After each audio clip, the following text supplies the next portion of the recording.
E estamos de volta com o BBcast, o seu podcast de automobilismo e outras nerds. No episódio de hoje vamos falar sobre o review do GP dos Estados Unidos e da conquista do 6º título pelo Lewis Hamilton. E aqui comigo está a Débora Santos Almeida. Olá, amigos, sejam bem-vindos a mais este podcast.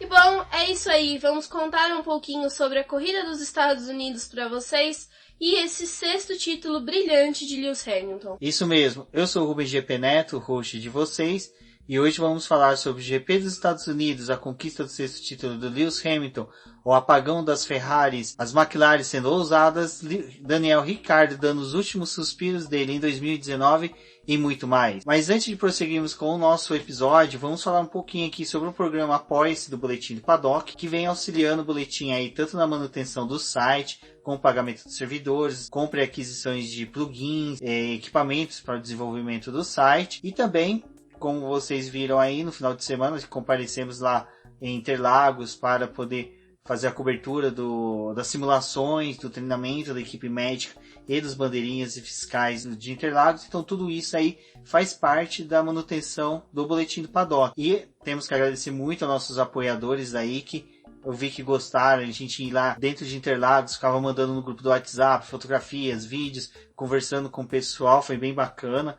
Então essa integração que tem dos nossos apoiadores conosco e com nossos colunistas por meio do nosso grupo do WhatsApp exclusivo dos apoiadores é muito legal. Lembrando que os valores de contribuição podem ser mínimos, até de R$1 até valores que vocês entenderem que seriam bem bacana, né, chegar para o Boletim do Paddock como uma forma de apoio, bem como agradecer aí nossos apoiadores, né, que conseguiram aí auxiliar o Boletim do Paddock nos últimos meses, e essa campanha que vai logo atingir 1 ano, então temos muito o que fazer para quem fazer por enquanto. Vamos lá, os nossos apoiadores são Ricardo Bannerman, Maia Barbosa, Eliezer Teixeira, Luiz Félix, Arthur Felipe, Rafael Celone, Will Mesquita, Antony Santos, Rogério Froner, Helena Lisboa, Cássio Machado, Carlos Del Valle, Bruno Vale, Eric Nemes, Bruno Shinozaki, Alberto Xavier, Will Bueno, Ricardo Silva, Beto Corrêa, Fabrício Cavalcante, Arthur Apóstolo, Sérgio Milani e Melquiades Veloso. Fica aqui o meu agradecimento a todos os nossos apoiadores e para vocês que estão escutando este programa, não deixem de conferir a nossa campanha de financiamento contínuo e coletivo na plataforma Apoie-se. Lá vocês podem auxiliar com o crescimento do boletim e, como o Rubens falou, participar do nosso grupo do WhatsApp, trocar ideias com o pessoal, com os nossos apoiadores e também com o pessoal que é o nossos colunistas lá no boletim. Então venha participar do nosso grupo. Bom, pessoal, antes de prosseguirmos com o BBcast referente à etapa americana da Fórmula 1, vou deixar vocês com a Rafaela, do Garota da F1, onde que ela traz um pouquinho aí do que ela viu, do que ela sentiu aí do GP dos Estados Unidos, perspectivas dela. Depois retornamos e começamos a falar dos treinos livres, do treino classificatório, da corrida e muito mais. Olá, ouvintes do BBcast, estou eu aqui mais uma vez, a Rafaela da HDD, para comentar então o hexacampeonato do Hamilton. Até quando eu recebi esse convite aqui da Débora e do Rubens, eu fiquei pensando como eu vou conseguir compilar toda a história desse cara em um áudio. Eles poderiam me dar abertura aqui para conversar com vocês o podcast inteiro, que eu não conseguiria falar tudo o que eu teria para dizer sobre a trajetória desse cara. Falando primeiramente da corrida de hoje, não foi com a vitória, mas se for comparar os 2 últimos anos, que nem pode ele conseguiu, foi sim muito satisfatório estar lá em segundo lugar, e ainda que o sábado dele não foi tão feliz no treino classificatório, né? Propriamente no Q3, porque no treino classificatório até que ele tava bem, mas o Q3 não foi bom, ele largou apenas em quinto e chegar em um segundo lugar realmente foi vitorioso, principalmente por toda a estratégia que teve, ele ter conseguido até segurar o Max ali naquelas voltas finais. Mas dizendo propriamente do título, é aquilo que todo mundo tá falando, é a história sendo feita, é a gente gostando ou não do Hamilton, nós estamos vivendo realmente algo espetacular do esporte, não só pelas questões de quebra de recordes, possibilidade de alcançar o Schumacher, coisa que a maioria das pessoas não imaginava ser possível, e principalmente em tão curto espaço de tempo, né? Porque o Schumacher não foi heptacampeão há vários anos atrás, foi agora, foi nos anos 2000. Então, realmente foi muito rápido esse surgimento desse fenômeno, porque o Hamilton realmente é um fenômeno desde criança. Ele não conseguiu aquela vaga na McLaren à toa, ele não caiu de paraquedas lá, ele teve que se provar bom o suficiente desde a época do kart para conseguir aquela vaga. E ele realmente começou na melhor equipe, e ele aproveitou todas as oportunidades que foram dadas a ele. E hoje, ele é um ex-campeão. E além desses números, como eu disse anteriormente, ele ainda é um cara que representa muitas pessoas. Principalmente pessoas aqui do Brasil mesmo. Boa parte da população brasileira vive uma situação em que o Hamilton vivia quando era criança. E, meu Deus, é muito bom se espelhar nisso, pensar, cara, ele conseguiu chegar lá. Então, claro que teve várias circunstâncias, como eu disse, oportunidade, chances, muito esforço, teve tudo isso. Claro, obviamente, mas é um impulso, assim, a abertura de um pensamento nas pessoas, de... Cara, eu posso também, sabe? Eu posso batalhar e chegar onde eu quero. Então, claro, ganhar 6 títulos é espetacular e ele tá simplesmente no auge. Ele tá no auge, a galera já tá apostando que ano que vem o título é dele também. Não sei, vai que não dá, não chega a isso, vai que o Bottas consegue aí, a Ferrari acorda, é difícil, né? Mas mesmo que não consiga, a história que ele escreveu já na categoria é uma coisa que vai ser lembrada pra sempre, e não só em questões de número. Então eu acho que hoje é um dia muito importante, as pessoas têm que dar sim valor ao que aconteceu hoje, porque Hamilton é o segundo maior campeão da Fórmula 1. Se você acha que é por causa do carro, se ele não tem talento, se ele é mediano, ou se ele é brilhante, é o melhor do mundo, não importa. Isso é um fato. Ele tem 6 títulos mundiais e são merecidos, não é? É isso que eu tenho pra dizer, eu queria dizer muito mais, mas eu acho que deixou a mensagem, sabe? O Hamilton é muito além dos números que ele tem. Obrigado pelo convite, Débora e Rubens. A próxima corrida é o GP do Brasil, vou estar lá em Interlagos com vocês, vai ser muito legal.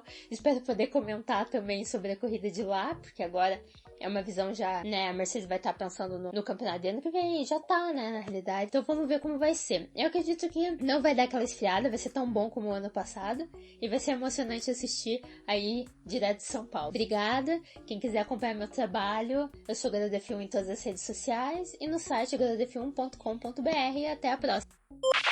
Bom, Débora, já no TL1 a gente já teve a presença ali do Max Verstappen sendo líder, e isso já nos dava uma boa perspectiva aí que teríamos uma corrida realmente competitiva, porque motor Honda sendo aí uma resposta boa no circuito das Américas, a gente tinha a possibilidade de ter 4 carros disputando ali entre os 10 primeiros, 4 carros, lógico, motor Honda. Mas a maior surpresa do final de semana foi os frangalhos que estavam no asfalto do circuito texano. Bom, logo que o primeiro carro deixou os boxes ali nesse TL1, já deu para poder perceber a quantidade de bumps que tinha na pista e o quanto que isso ia influenciar ao longo do final de semana. Teve gente já quebrando peça ali no começo, vários pedaços dos carros se soltando, os carros realmente sendo lançados para cima, então era algo bem preocupante pro resto do final de semana. E se numa sessão que é rápida para você fazer as voltas e entender um pouco mais do carro, imagina aquilo numa situação de corrida com carros mais pesados, o quanto que aquilo ia ser prejudicial para todo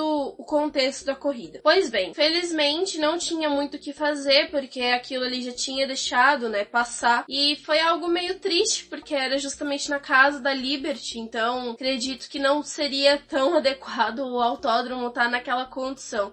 Então o pessoal chegou a questionar se fosse em outros autódromos, quanto que isso ia repercutir, e nos Estados Unidos parecia que estava todo mundo tentando abafar o que estava acontecendo. Mas não tinha como transferir a corrida ou cancelar, então continuaram os carros lá na pista fazendo o possível para poder realizar as sessões. Como o Rubens falou, o Verstappen liderou essa sessão, mas o que chamou a atenção foi principalmente os testes que a Pirelli estava realizando na pista. Como a gente já tinha passado para vocês lá no preview, foi fornecido para as equipes 2 jogos dos pneus C4 de 2020, então as equipes precisavam utilizar ele na condição do TL1 e do TL2 para poder verificar como era esse pneu, passar todas as coisas que a Pirelli precisava.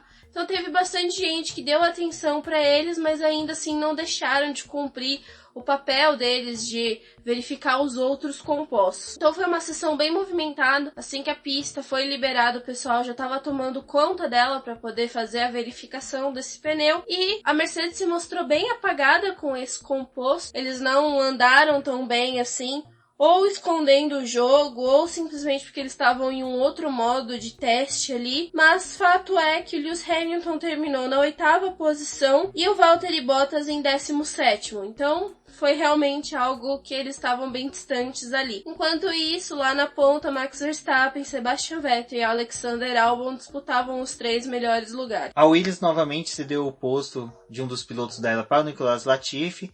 É um namoro que segue aí em 2019 na busca da Williams de ter um piloto no mínimo pagante e também de boa qualidade para um dos cockpits do carro, visando aí principalmente que a Williams não tem uma boa perspectiva para 2020, porque com a saída do Kubica, a saída de patrocinadores, mas Nicolas Latifi enfrentou problemas durante o treino livre.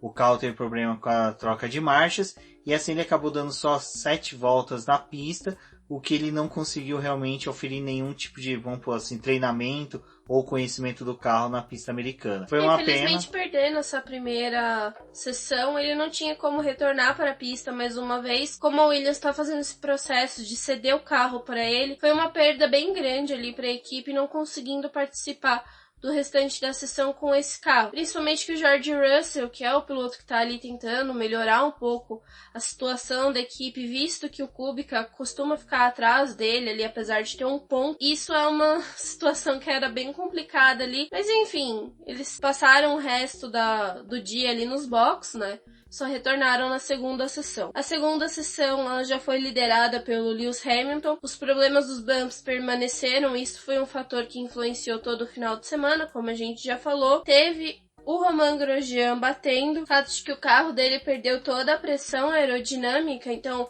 aquilo ajudou para que ele batesse. Mas fora isso, a gente ainda viu o Antônio Giovinazzi rodando. Foi algo que também assustou um pouco ali no decorrer da sessão. Sebastian Vettel também rodou, né? Eu acho que assim, essa questão dos bumps foi prejudicial ao extremo para a categoria, uma vez que o Circuito das Américas foi um autódromo criado para a Fórmula 1 e tem toda essa questão que a Liberty fez manutenção do calendário, visando que a decisão do campeonato fosse pro autódromo. Então o autódromo deveria teve a lotação durante todo o final de semana, mas isso daí chegou a atrapalhar um pouco o espetáculo da corrida. Outra coisa que a gente viu nesse TL2, né, Débora, foi os pilotos abusando das curvas e tendo os tempos anulados. Exato. Bom, algo que a Fórmula 1 acaba fazendo às vezes é deixando a sexta-feira mais livre e passando a punir, né, os pilotos lá pelo sábado. Então, algumas modificações na pista são vistas no decorrer, né, quando passa sexta-feira. Dessa vez, eles optaram já ali no primeiro treino livre, punir aqueles que extravasassem a curva 19. Então, ali, o tempo dessa volta era anulado. Tiveram vários pilotos que isso aconteceu, mas já era uma questão de treinamento para que o pessoal não sofresse com isso lá na classificação. Então, essas medidas já foram tomadas logo no começo. Bom, outro destaque, mas não é positivo, mas só que ruim do treino livre, foi que a Haas teve a batida, né, do Romain Grosjean, e o Kevin Magnussen, por sua vez, já não teve um bom desempenho, figurando na 17ª posição. Mas lá na ponta, como a Débora disse, Lewis Hamilton fez a volta mais rápida desse treino, seguido pelo Charles Leclerc e Max Verstappen e Sebastian Vettel. Então, a gente não conseguia até aí apontar quem seria o piloto, o nome a ser ovacionado durante o final de semana, porque todos estavam muito bem, estavam tirando bons resultados dos carros dele. O terceiro treino livre ele foi comandado pelo Max Verstappen, então já abriu uma perspectiva de quem poderia lutar ali pela pole no final de semana, né, ali na classificação. E o Lando Norris, ele surpreendeu com o fato de que ele foi muito bem nessa sessão e terminou no terceiro lugar. Exato, os carros da McLaren começaram a mostrar um pouquinho de, como poderia dizer, bons resultados dentro do circuito americano. Já era algo bom assim para a equipe, principalmente para a McLaren, que está tentando demonstrar que ela é a principal equipe em evolução dentro da categoria. Mas a disputa entre os primeiros colocados ficou bem acirrada, porque ali do Alex Albon, que foi o sexto colocado, até o primeiro, eles fecharam na mesmo segundo, não tendo diferença nem de um segundo entre eles. Então isso era o que mais garantia pra gente ainda, que teríamos um treino classificatório com bastante emoção, porque como a Débora disse, o Lando Norris figurando ali entre os primeiros, dava uma ideia de que a McLaren poderia tentar algo, um pulo do gato durante o treino classificatório. Bom, lá para a classificação, já no final da tarde do sábado aqui no Brasil, o pessoal entrou lá na pista e foi bem interessante o que aconteceu ali na classificação. Principalmente pelo fato de que o Q1 foi liderado pelo Lando Norris, então mostrava ali a força que a McLaren estava tentando imprimir para poder se consagrar numa posição melhor ao término da classificação. O Sérgio Pérez, ele ficou em 19º, mas já tinha conhecimento da punição dele, que ele infelizmente acabou não indo com o carro para pesagem quando ele foi sinalizado. Ele não percebeu essa sinalização, foi para os boxes da equipe. Chegando lá, eles estavam esperando ele para poder fazer um pit stop. E como trocaram as 4 rodas do carro, ao invés de colocar ele no skate e voltar com ele para pesagem, aquilo ali ele infringiu uma regra da Fórmula 1, então por isso ele foi punido. A equipe ainda tentou negociar algo mais brando para ele, para que ele não largasse do pit lane, mas infelizmente não teve conversa. E o mexicano largou lá do pit lane no domingo. Com isso, ele só foi para a pista para poder dar uma voltinha ali, aferir um tempo, mas nada que fosse mudar a posição dele na tabela de tempos. As Alfa Romeo foram eliminadas, os 2 carros, eles não conseguiram nem passar para o Q2, e praticamente foi uma troca, né, com os carros da Haas, que também não estão andando tão bem, e às vezes acabam parando ali já nessa parte da sessão. Falando dos carros da Haas, elas foram eliminadas no Q2, juntamente ali com o Lance Stroll, Daniil Kvyat e com o Nico Hülkenberg. Nico Hülkenberg foi eliminado aí na 11ª posição, que é a posição da degola do Q2. No Q2 a gente já começou a ver os inícios das estratégias das equipes, né? Umas já fazendo voltas rápidas com pneus macios, outros com pneus médios. Já vimos também a Mercedes fazendo a famosa entrada com o pneu mais macio, mas dá uma freadinha antes da linha de chegada para simplesmente não ter a volta marcada com aquele composto. E algo que a Ferrari repetiu, que a própria Mercedes fez no GP do México, foi o fato de que eles saíram com os pneus médios. Esses primeiros compostos eles tinham aferido um bom tempo já, mas ainda na segunda saída eles optaram por novos pneus médios, conseguiram uma melhor volta com eles, indicando que a saída deles lá no domingo ia ser com esse segundo jogo de pneus. Como o Rumi falou, o pessoal ali foi parando, que foi Lewis Hamilton, Bottas, que estavam com os pneus médios, assim como Max Verstappen. Já com Alexander Albon, a Red Bull foi por uma outra estratégia, colocando nele os pneus macios, então ele era o único ali que, se classificasse próximo desses outros pilotos, estaria com um pouquinho mais de desvantagem por conta desses pneus. Bom, as McLaren, como a gente falou, queria realmente mostrar aí serviço, e já no início do Q3 foram as primeiras carros a irem para a pista, acompanhados do Pierre Gasly. Logo ali naquela primeira aferição de voltas rápidas,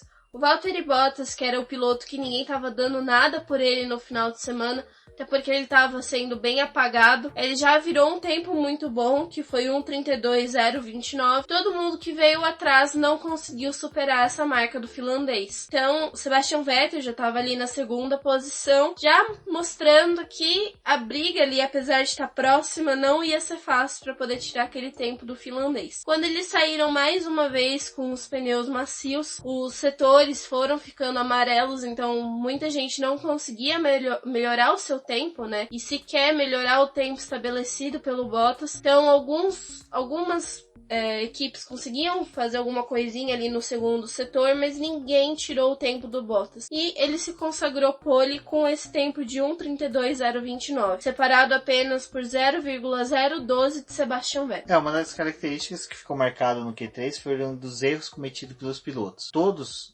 sem exceção, em uma das voltas, pelo menos de tentativa, cometeu erro. O mais marcante, acho que foi o Lewis Hamilton, que chegou até a abortar sua última volta, né, sua última tentativa, porque simplesmente não foi possível chegar nessa volta voadora que o Valtteri Bottas havia oferido. Então, mais uma vez, aí um resultado tanto dos bugs, como também das meias salsichas que foram colocadas pelo circuito, que forçavam os pilotos a fazer um traçado um pouco diferente dos habituais que gostariam de fazer, né, para conseguir uma volta mais rápida. Bom, para essa corrida acho que todo mundo ficou já com a calculadora na mão, verificando aí quais eram as possibilidades do Lewis Hamilton conseguir, né, conquistar o 6º título nos Estados Unidos e quais, principalmente nós brasileiros, fazer os cálculos para ver quais eram as possibilidades da decisão do título vir para o Brasil. Infelizmente, ao final da corrida não foi possível isso, mas nós tivemos até uma corrida bem movimentada no GP americano, né, Débora? O Hamilton, na verdade, ele só precisava de 4 pontos, mais o ponto da volta rápida para poder ser o hexa se ele chegasse ali na 9ª posição, então o Bottas também já tinha que ter condição de vencer a corrida. Tava super favorável para que o Hamilton saísse dali campeão, a não ser que tivesse alguma adversidade. Porém, ali no momento da largada, o que chamava assim, a atenção era que, apesar de serem os líderes, eles estavam largando meio que no bosteiro, né? Porque o Bottas, ele ia sair na primeira posição, tinha o Sebastian Vettel ao seu lado, Max Verstappen em terceiro e o Charles Leclerc em quarto. E ali já mostra aquela a rivalidade que está permanecendo durante o ano, que era o fato desses dois pilotos estarem largando lado a lado. Fora isso, o Hamilton vinha logo atrás do Max Verstappen, então poderia ter algum conflito ali entre eles naquele momento de largada. E ao lado do Lewis Hamilton estava o Alexander Albon. Então tinha muita coisa ali para poder rolar, né, no momento que as luzes se apagassem. Bom, a largada do GP dos Estados Unidos é sempre um pouco tumultuada ao final da primeira curva, principalmente porque tem toda aquela subida daquele barranco, é uma curva bem acentuada pro lado esquerdo, então ele faz com que os carros ali tenham sempre um encontro, um toquezinho um com o outro. É muito difícil a gente ter uma largada bem limpa nesse circuito, mas o Valtteri Bottas conseguiu manter a ponta. O Sebastian Vettel incrivelmente conseguiu perder, foi sendo devorado pelos outros pilotos, conseguiu perder a segunda posição. O Sebastian Vettel não largou bem. Fora isso, o carro da Ferrari estava mostrando que estava com pouco rendimento, porque até mesmo Charles Leclerc não foi tão bem ali naquele momento. E além disso, Leclerc se encontrou com o Albon, porque o Albon virou um sanduíche ali com o Carlos Sainz do lado direito dele. Os dois acabaram batendo, saíram para fora da pista. E aquilo ali já prejudicou um pouco da dinâmica da largada. Exato. E com isso, né, Sebastian Vettel sendo devorado pelos oponentes, na volta seguinte a gente teve o Alex Albon indo para o pit stop. É interessante tudo isso que aconteceu com o Alex Albon, que vocês vão ver que ele vai ser um nome grande aí da corrida, que ele caiu para a última posição e aí teve que começar a galgar as posições para até chegar ao final da corrida. E no começo ele não parecia estar tão bem, principalmente que, levando em consideração que ele se enfiou ali entre os carros da Williams, os carros da Williams já tinham tomado uma distância pro restante do pelotão, então eles já tinham perdido o contato. E aquilo ali dificultou um pouco da chegada do Alexander Albon realmente no pelotão, que importava para ele poder escalar, começar, né, a galgar as posições dele ali, fazendo aquela famosa corrida de recuperação, que o pessoal não gosta muito dessa palavra, mas de fato foi isso que aconteceu. O que era interessante nesse começo de corrida eram as brigas intensas entre pilotos que quase durante o ano não se encontraram, que nem os carros da Renault e da McLaren disputam diretamente entre elas posições do campeonato. Pela primeira vez, salvo engano, foi a primeira disputa mesmo real ali entre os pilotos. Nós tivemos disputa entre Daniel Ricciardo e o Norris. Depois tivemos o próprio Hülkenberg disputando posições ali com ele. Então foi assim um começo de corrida bem empolgante, porque a gente estava vendo disputas habituais não tinham nas corridas, né, nas corridas passadas, e que isso começou a dar um tempero bem bacana ali, principalmente nos S's, né, do autódromo, que como até o Bruno Fonseca, para quem acompanhou pelo Globo.com, viu que a narração dele lembrou os S's de Silverstone, de Suzuka. Então começou ali realmente os carros a chegarem próximos. Tivemos a liberação da asa móvel. Então com isso a gente começou a ter um pouquinho mais de empolgação pela corrida em decorrência das aproximações e disputa por posições. E o fato dessa asa móvel ter sido liberada ali na terceira volta, isso também contribuiu para o fato de que o Rumi acabou de mencionar, que o Ricciardo ele pôde começar a atacar mais o Lando Norris, mas ainda assim demorou muito tempo para que ele conseguisse concluir a ultrapassagem, provando sim que é necessário uma mudança dos carros, como a gente já falou lá na questão do regulamento de 2021 no podcast que apresentamos essa semana. Isso vai fazer uma diferença para poder ajudar nessas disputas a elas serem mais intensas, porque apesar do Ricciardo estar ali muito próximo, em alguns momentos a menos de 400 milésimos, ele não conseguia realizar a ultrapassagem. E a prova se seguiu e foi algo que, lá na volta 8 acabou acontecendo, foi o fato do Sebastian Vettel abandonar a corrida porque ele teve a quebra da suspensão do carro. Isso foi um pouco em decorrência desses bumps que a gente já falou, e na curva que ele passou ali um pouco a mais, também tinha o fato de que a zebra era muito elevada, então ajudou na quebra da suspensão e o piloto teve que abandonar. A sorte foi que o ponto que ele abandonou ali na pista era de fácil remoção do carro, então eles colocaram só uma bandeira amarela ali setorizada, removeram o carro e a corrida teve seguimento. Mas antes do Vettel abandonar, ele já tinha perdido algumas posições ali para o próprio companheiro de equipe, para o Lando Norris e para o Daniel Ricciardo. O Sebastian Vettel, após a largada, depois que ele abandonou, foi liberado o rádio, onde que ele falou que ele sentiu que o carro não estava bem, estava saindo, a dianteira estava perdida. Era um rádio que parecia muito com os rádios do começo da temporada. O carro da Ferrari começou a ter um comportamento muito parecido com aquilo que a gente viu no começo da temporada, onde, para quem se lembra, a gente chegou a explicar, a Ferrari focou esse ano, quer dizer, o ano passado, o desenvolvimento do carro desse ano, na traseira, para que pudesse ter um carro mais preso ao chão. E esqueceu da dianteira. E quando foram resolver os problemas, já estavam no GP da Austrália e o carro ele não era domável pela sua dianteira. Apesar disso, também o carro ele ficava muito estável porque não tinha esse controle da parte frontal. Como foi passando o final nas corridas, eles foram trazendo atualizações para poder tentar controlar essas duas partes do carro, fazer um carro melhor para a direção. Infelizmente não é o carro ideal que o Sebastian Vettel gosta de guiar, porque ele gosta de um carro mais colado no chão, com a traseira, e esse carro ele estava saindo muito com a parte da frente, algo que casou melhor com o fato do Charles Leclerc gostar desse tipo de carro para poder guiar, então ele teve um melhor rendimento no começo do ano. Exato, então em caso essa situação do carro da Ferrari, ela não rendeu durante todo o final de semana. Lá no segundo treino livre, já dava para poder perceber que a diferença deles para Mercedes ali na simulação de corrida era muito grande. Teve alguns momentos até que o pessoal começou a chamar o engenheiro do Leclerc, chamou ele no rádio, falou: olha, tenta apertar um pouco mais o passo, porque você tá com essa goma e a gente vai usar ela pra corrida. Tenta chegar mais perto do que o Lewis Hamilton tá fazendo. E o Leclerc falou: não dá pra fazer com esse carro. Eu não tenho mais o que tirar. Eu já tirei tudo que eu podia. Então ficou uma eterna briga ali nos rádios do segundo treino livre para poder melhorar algo que não tinha como. Exato, e foi levantado durante o final de semana que a Red Bull apresentou um protesto contra o carro da Ferrari, né? Que falando que o motor tinha... Ficou um burburinho, né? Não foi algo que nem aconteceu. Foi algo concreto que a gente conseguiu ver esse protesto da Red Bull. Então, aí casou com o péssimo desempenho do carro. Aí casa com o Max Verstappen, que, desculpa, o Max Verstappen, ele, pra mim, não tem credibilidade, porque isso seria uma heresia minha contra um piloto de Fórmula 1, mas eu acho que ele muitas das vezes gosta de implantar pequenas tretas dentro da própria Fórmula 1 para poder se valer disso numa corrida futura. Eu acho que foi um pouco do fato para poder tentar até cutucar e desestabilizar, o Charles Leclerc, né? Mas eu não acredito que houve mudança do motor da Ferrari. Também se a Ferrari mudar alguma coisa, vamos supor, ela tinha um setup que estava sendo utilizado, que estava dando vantagem para ela. Começa a ter suspeita que é irregular. Ela sabe que se entrar em investigação vai ter muito mais dor de cabeça.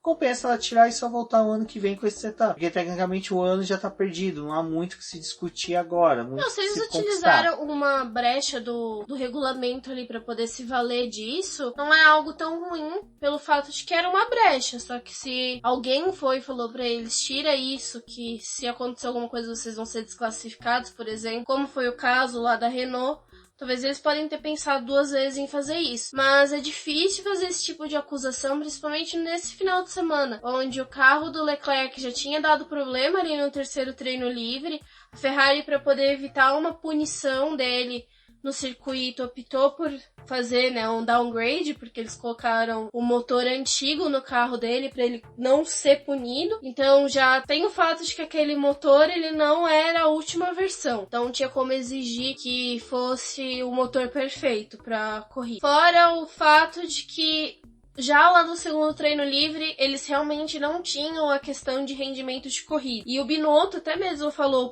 sobre todas essas questões que eles estavam enfrentando no final de semana. Então era realmente uma acusação muito baixa para cima da Ferrari. E eles não identificaram o problema do carro nas retas. O carro ainda estava tendo um bom ganho nas retas. O fato era que a dianteira do carro estava extremamente solta. Então quando chegava nas curvas, perdia, assim, muito mais o rendimento do que eles estavam perdendo em outras corridas. O que é uma configuração aerodinâmica, não é uma configuração de motor.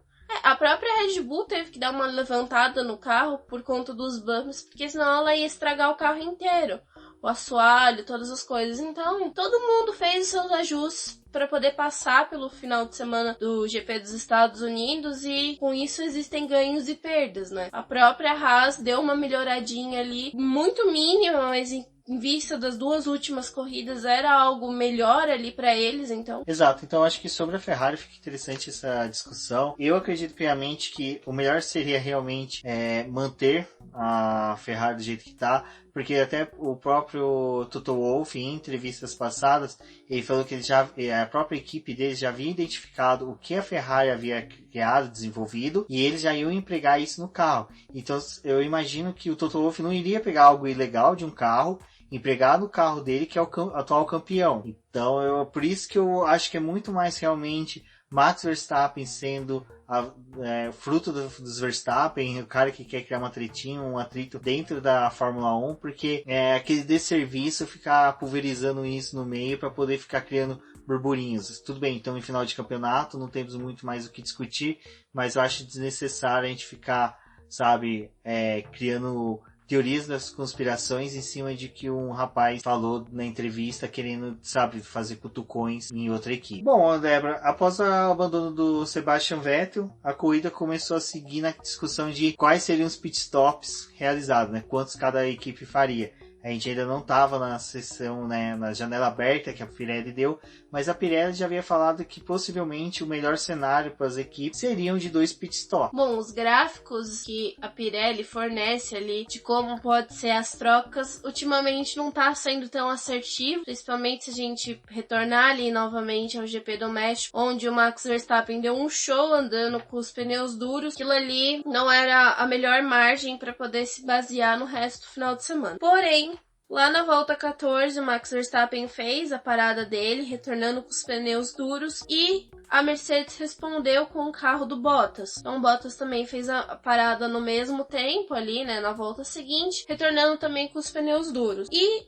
logo depois, né, lá na volta 17, foi o momento que o Leclerc ele era ultrapassado pelo Bottas e pelo Verstappen, mas o Lewis Hamilton estava lá na liderança. Ele se negou a entrar nos boxes, dizendo que ele conseguia permanecer mais tempo na pista. Então ele foi seguindo ali para poder tentar fazer uma corrida com apenas uma parada. Nesse momento, como eu disse, ficaria aquela discussão de qual que era a melhor estratégia, 2 ou uma parada. Eu vou falar uma coisa assim que eu acho que é bem interessante o pessoal ter noção. Não tem como a gente saber qual vai ser a melhor estratégia, eu acho que também os engenheiros sabem disso, até o final da corrida. Porque se pararmos para pensar, o próprio Lewis Hamilton chegou com pneus em condições de uma disputa por posições e até em defesa. Mas só que é lógico, o Max Verstappen e o Bottas fariam uma estratégia diferente que proporcionava a eles um bom desempenho.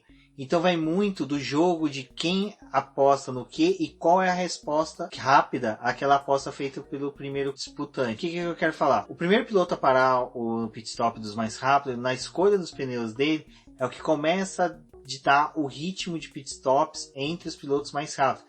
Aquele que vai dar a resposta a qual. Então é por isso que a gente nunca sabe qual que vai ser a melhor estratégia até o final da corrida. Então durante a corrida, várias divagações, vários tweets, vários comentários. Tal estratégia é boa, tal estratégia é ruim. mas até o final da corrida, todas as estratégias são boas, até o campeão, até o vitorioso, né, até o piloto, cruzar em primeiro, e aí a gente fala, não, a estratégia que ele adotou é a melhor, porque ele ganhou. A Pirelli, ela costuma muito se basear em como que foi o ano anterior e como que aquilo ali repercutiu no restante da corrida, mas é bem difícil de acertar o quanto que essas equipes vão fazer ou como que elas vão trabalhar. Bom, logo depois, lá na volta 21, foi a parada do Leclerc. Isso também mudou a dinâmica da corrida, mas mais pro piloto, porque a parada dele demorou 7,7 segundos, foi muito tempo pra uma parada. Ele teve aquele show, né, de não conseguir trocar a roda e o carro ficar preso até eles conseguirem liberar ele pra pista. E aquilo ali, somado já com o fato de que a Ferrari estava tendo um desempenho ruim, mais esses 7 segundos já tirava ele de todo um páreo ali para poder disputar uma posição melhor. Exatamente, mas algo que foi interessante durante esse final de semana, principalmente na corrida em si, né, que a gente consegue reparar mais isso, que não foi só o box da Ferrari que cometeu erro na troca de pneus, que houve uma falha ali. As demais equipes tiveram também isso, salvo engano a Toro Rosso, a Red Bull teve isso. Então o que acontece? O Carlos Del Valle, na live que ele fez agora há pouco, no podcast F1 Brasil Roda com Roda, eu vou deixar o link do vídeo aqui no BBcast, no post, para vocês assistirem, vale muito a pena. Ele faz um comentário que é bem interessante. Os bumps da pista, as próprias zebras, por serem altas, os formatos, podem ocasionar mudanças no comportamento das rodas, dos pneus, dos porcas. Então tudo isso pode influenciar sim. E também fizeram até um comentário, eu acho que eu concordo, que eu acho que os mecânicos já não estavam tão bem. Eu acho que aquela piriri que deu no estômago deles lá no México refletiu ainda agora no Texas, porque não foi só com a Ferrari que aconteceu. Foram muitas outras equipes que aconteceu. A gente deve ter tido uma média aqui de 27, 28, quase 30 pitstops. Então eu acredito que a maioria, 1/3 dele, teve alguma pequena falha, algum pequeno erro. Então, assim, é o que a Débora falou. A Ferrari, ela se caracterizava mais, a falha dela, por ser a Ferrari, e principalmente porque naquele momento ela só tinha um piloto em pista. Então, todo o foco tinha que ser em torno daquele piloto. E negativamente ela conseguiu fazer um trabalho péssimo no pit stop dele. A gente fala tanto da disputa, né, entre o Leclerc e o Max Verstappen, mas uma disputa também que ficou bem bacana durante a corrida foi do Albon com os pilotos, enquanto que ele conseguiu subir posições. O Albon, ele vinha muito rápido, conseguia disputar, negociar, né? Negocia muito bem. Ele é um piloto aguerrido, ele sabe fazer frente aos adversários, mas eu gostei bastante, apesar de não uma forma tão gostosa, mas quando ele chegou nas McLaren, a disputa que eles teve junto com as McLaren, o Sainz e o Lando Norris fazendo disputa com ele, foi algo bem interessante, foi bem legal. Então, acho que as nossas perspectivas aí para o futuro, a gente vê, Lewis Hamilton agora, em janeiro, completa 35 anos. Então, a gente sabe aí que alguns pilotos vão aposentar nas próximas temporadas.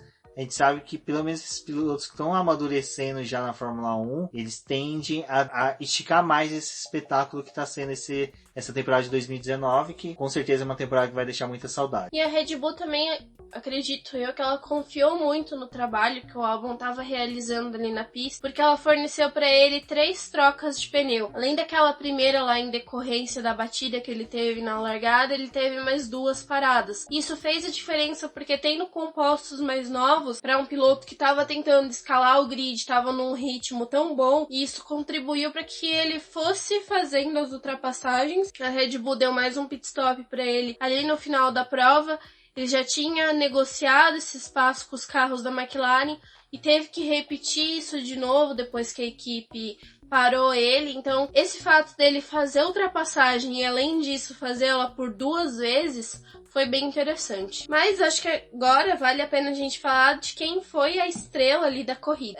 Tenho 2 destaques para poder fazer, que foi esse final de prova, porque o GP dos Estados Unidos esse em particular, ele foi bem parado. Até os momentos ali onde tinha as paradas nos blocos, aquilo ali, ainda a prova, assim, ela tinha um ritmo mais calmo, não tinha disputas na pista, mas não era nada que tava pegando muito fogo. E o que a gente queria ver era os líderes e como que esse resto da corrida ia se desenvolver. Então, um dos meus destaques vai pro Bruno Fonseca, que foi lá o narrador do Globo Esporte, né? Que ele conseguia trazer emoção para alguns momentos em que a corrida parecia que estava mais parada, mais amena. Então, mesmo assim, ele conseguia reforçar alguns pontos bem interessantes.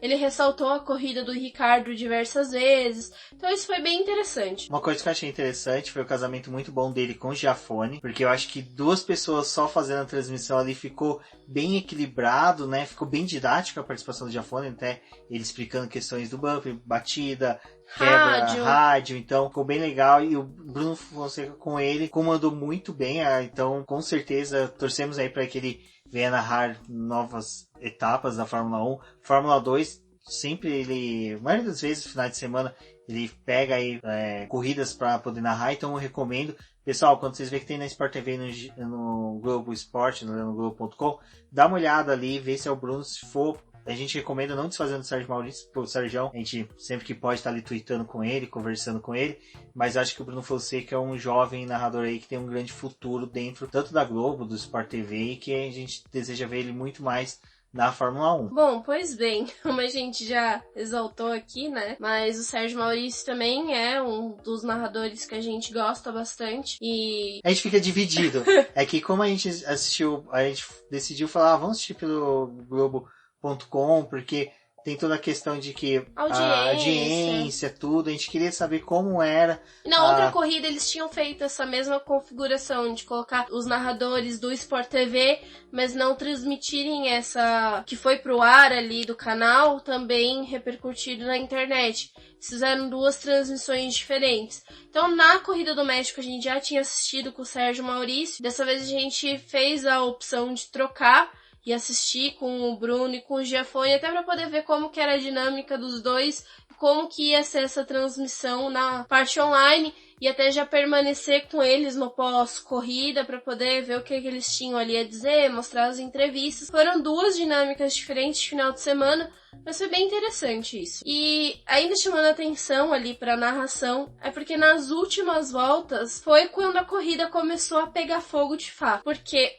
o Max Verstappen, ele fez mais uma parada nos boxes. Novamente a Mercedes respondeu com o Bottas na volta seguinte, então estava mostrando que sim, a Mercedes estava querendo marcar pesado o que a Red Bull vinha fazendo, e o Lewis Hamilton voltou para a liderança. Porém, com os dois pilotos com pneus novos, era fato que eles iam conseguir chegar no Lewis Hamilton. A mágica ali do negócio ia ser como que a Mercedes ia trabalhar, se ela ia fazer mais uma parada com o Hamilton ou ia permanecer com ele na pista e deixar que os dois se resolvessem, né? Afinal, era a decisão ali de campeonato. Seria legal ver o Lewis Hamilton vencendo a corrida e ganhando o campeonato? Seria maravilhoso.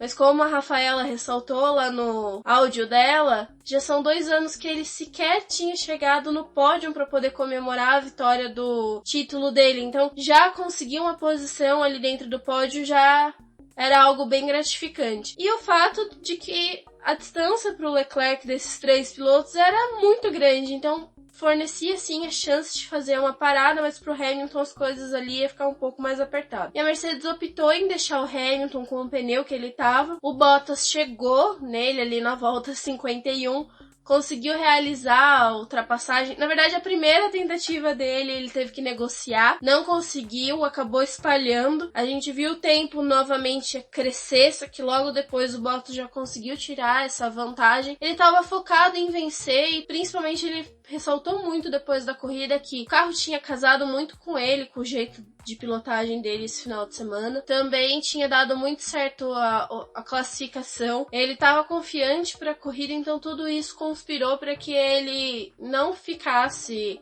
intimidado no momento de disputar com companheiro dele de equipe ali e obter a primeira posição. Então, ele fez a ultrapassagem e largou o Hamilton lá pro Max Verstappen que tava vindo, né? Logo depois. E nisso começou a ficar muito mais intenso o que tava acontecendo na pista, o fato de que tinha tensão de que a gente já sabe que o Max Verstappen ele não é o piloto mais adequado para você negociar uma curva, uma dividida ali com ele, então às vezes é melhor já deixar passar. Só que o Hamilton, ele, apesar de estar focado no campeonato, e eu acredito, né, que mesmo se tivesse numa infelicidade e abandonado essa corrida, ele sabia que ele tinha chance de vencer ou chegar muito bem aqui no Brasil ou até mesmo em Abu Dhabi, que são duas pistas que ele gosta. Eu acho que ele estava tranquilo quanto a isso, ele também não deixou muito espaço ali pro Max Verstappen e eles acabaram disputando até a última curva da corrida. Só a única lástima que nós tivemos foi o Magnussen que conseguiu destruir, estragar, né, o espetáculo.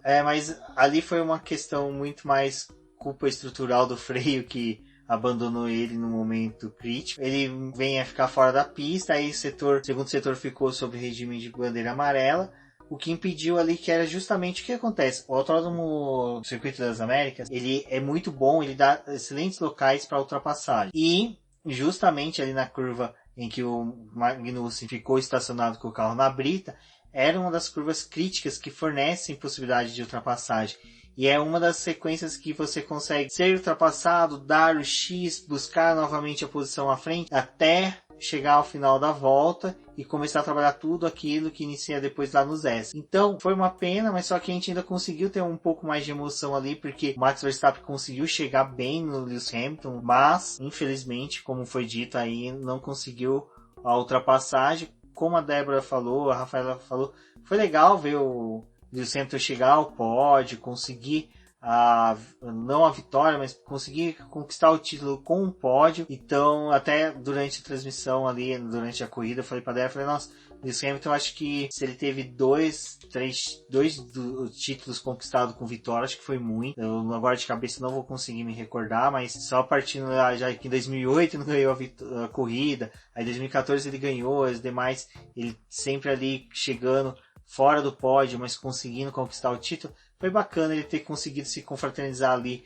com os mecânicos, com os pilotos ali naquele momento em que é dos pilotos que venceram a etapa. Se a corrida tinha sido amena até ali, as últimas voltas elas valeram, principalmente por essa disputa. Foi legal ter essa dobradinha da Mercedes, apesar de não ter sido Hamilton que venceu. Mas acho que aquele fato que a gente volta ali, que corridas esse ano, que apesar de ter tido uma dobradinha da Mercedes, não foi tão ruim. Foi até interessante para todo o contexto do campeonato e mostrando como que a Mercedes se tornou uma super força dentro desses anos que ela veio se construindo. São 6 títulos de construtores, agora 6 do Hamilton, apesar dele ter um ali com a McLaren. Então foi uma parceria sólida que eles firmaram ao longo desse tempo. E ainda assim vale ressaltar a corrida do Albon. Ele foi o piloto que terminou na 5ª posição. Então depois de tudo aquilo que a gente falou, dele ter feito 3 paradas, dele ter escalado todo o grid, ele conseguiu a 5ª posição. O Daniel Ricciardo foi o 6º, com a dupla da McLaren conseguindo terminar na zona de pontuação, com o Lando Norris em 7º e o Sainz em 8º. O Hülkenberg completou ali mais uns pontinhos para a Renault em 9º e o Pérez ficou com a 10ª posição, porque na última volta, quando acabou a corrida, o Daniil Kvyat ele tinha terminado em 10º,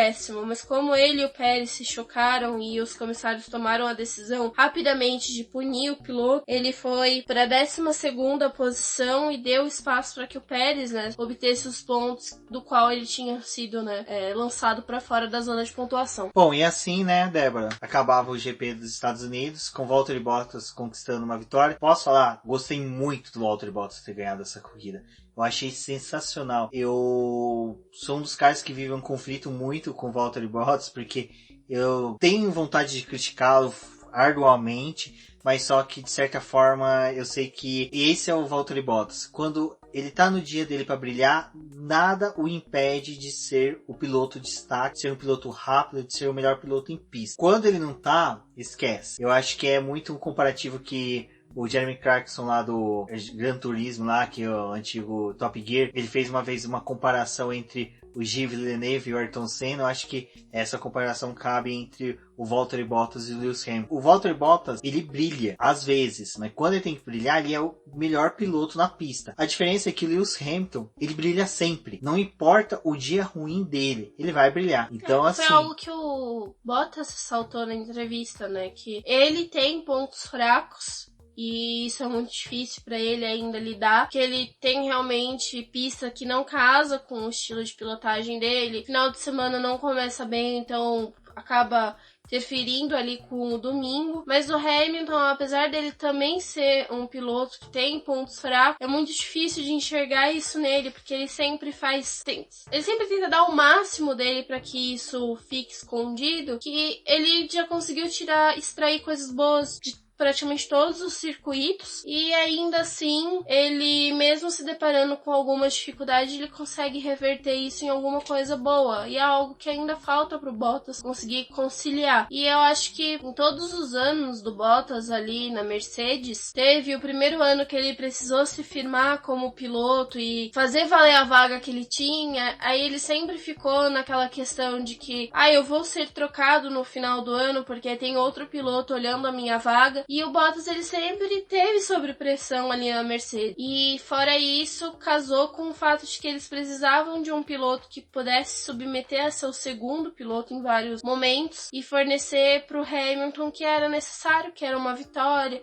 que era terminar na frente dele. Então, é difícil um piloto se impor ali, principalmente nessa condição. Exato. Então, o que fica pra gente aí é que o Valtteri Bottas, ele mesmo já falou que no inverno agora ele vai ver o que ele faz para melhorar. Então a gente sabe que o inverno lá nas florestas da Finlândia traz uma magia a mais aí para ele. Vamos ver se ele vai conseguir estender essa magia por toda a temporada 2020. Um ponto que eu acho que fica interessante é que realmente as Ferraris sumiram, né? Uma que o Vettel abandonou de uma forma ali meio misteriosa, não se sabendo muito bem porquê. Tudo que a gente falou é baseado no que a gente viu do final de semana. Mas também o Charles Leclerc não conseguiu render nada. Então, infelizmente, aí a gente começa a ter aquela pulguinha atrás da orelha se realmente a Ferrari vai conseguir repetir bons desempenhos daqui pra frente. São só mais 2 corridas agora. Pode ser que algo mude, assim. Já tá decidido o campeonato dessas 2 grandes forças. Até mesmo da Red Bull na 3ª posição. Mas ainda acho que vai ser legal essas próximas 2 corridas pelo fato de que Bottas e Hamilton vão poder correr no melhor estilo deles, sem estar focado em disputar ali um campeonato, decidir quem é o melhor, enfim. E a Ferrari ainda vai ter essa decisão com seus pilotos, mas esperar para poder ver o que eles podem fazer ainda nessas 2 provas que tem.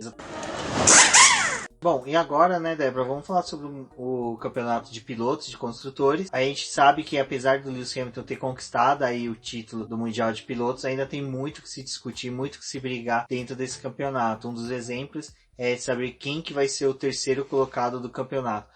O Sebastian Vettel e o Valtteri Bottas, não, o Max Verstappen já falaram que sim, que eles têm um foco aí de buscar essa terceira posição. Bom, no campeonato de pilotos, o Lewis Hamilton é o líder com 381 pontos, seguido por Valtteri Bottas com 314, Charles Leclerc com 249, Max Verstappen com 235, Sebastian Vettel com 230, Alexander Albon com 84, Carlos Sainz com 80, Pierre Gasly com 77, Daniel Ricciardo com 46 e Sérgio Pérez com 44. Dos construtores, como a gente já avisou, ele já havia sido também decidido, a Mercedes liderou com 695 pontos, seguido pela Ferrari com 479 pontos. Em terceiro lugar temos a Red Bull com 366 pontos, 3 vezes o que tem de pontuação da McLaren, que a McLaren tem em quarto com 121 pontos, seguida pela Renault com 83 pontos. Racing Point na 6ª colocação tem justamente o pontinho ganho aí pelo Sérgio Pérez, que fez com que a equipe pudesse pular para a 6ª posição,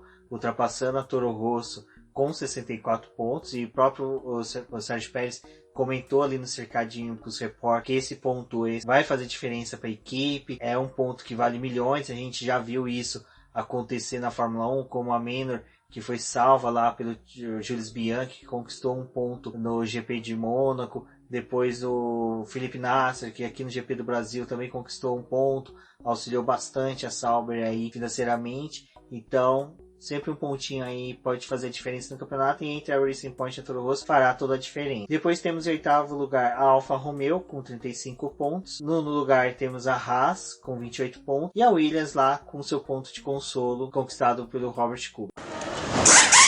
Bom, é isso, pessoal. A gente encerrou aqui os trabalhos dos Estados Unidos, mas daqui 2 semanas tem o GP do Brasil. Então, se vocês quiserem dicas, coisas para quem vai pro autódromo, a gente pretende trazer um programa aí essa semana para poder conversar um pouco dessas coisas do autódromo. Tem Stock Car no próximo final de semana.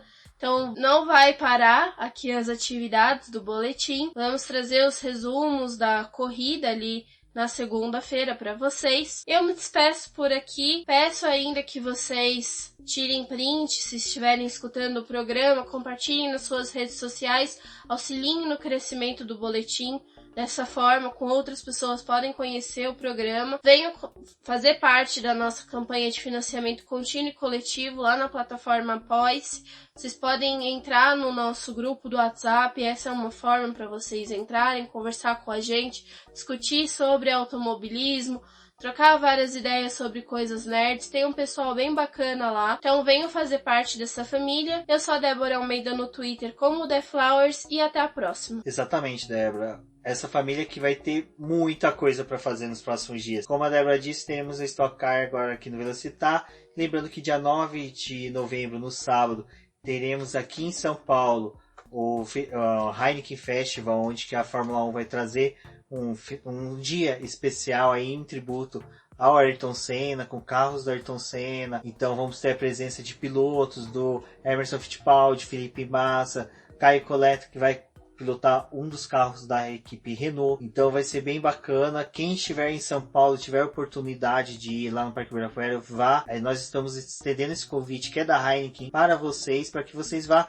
Procure por nós, vai estar eu, a Débora, Lucas, nosso colunista carioca, vai vir lá do Rio especialmente aí para poder cobrir. Então olha só que bacana, gente. Vai ter muita gente para vocês conversar. Vá. Se tá com dúvida, não vou porque não vou ter ninguém para encontrar lá, não se preocupe, entre em contato comigo, com a Débora no WhatsApp, pelas redes sociais, Twitter de preferência, lá a Débora por The Flowers, eu por Rubens GP Neto. Na dúvida, vai pelo perfil do Boletim do Paddock, no Diz no Boletim que, também pelo Insta, Boletim do Paddock. Converse com a gente, participem aí. Teremos ainda o preview do GP do Brasil, onde estamos preparando um material bem bacana, onde vamos também contar um pouco de como foi o nosso sábado lá no Autódromo de Interlagos, acompanhando as simulações preparativas do GP do Brasil. Vamos trazer outras informações que nós apuramos lá. Então, assim, vai ser um BBcast de preview do GP do Brasil muito especial. Acredito que vai beirar umas 2 horas de programa, então se prepare, porque vai ser um material bem gostoso aí para quem estiver vindo de outra cidade para São Paulo. Já pode baixar o podcast aí e ficar ouvindo para chegar em São Paulo. Tem muita informação para conversar com a gente lá. Quem for ao autódromo, procurem por nós. Mas de qualquer forma, eu sou o Rubens GP Neto. Agradeço a todos. Recordando o que a Débora falou. Tá ouvindo o BBcast por qualquer agregador que for. Dá um screenshot, marque a gente, converse com a gente. Isso é importante pra gente saber quem são vocês. E assim ir aprimorando o nosso BBcast. Para você que está em dúvida sobre as atualizações da Fórmula 1 para 2021, volte um episódio atrás, o episódio do BBcast número 70. Eu e a Débora falamos tudo sobre o que vai acontecer de mudança de regulamento sobre a Fórmula 1 em 2021. Então tá um BBcast muito didático, com bastante informações para vocês. Não deixe de acessar o post, pois há imagens explicativas sobre o novo carro. Eu fico por aqui, um forte abraço a todos e até a próxima.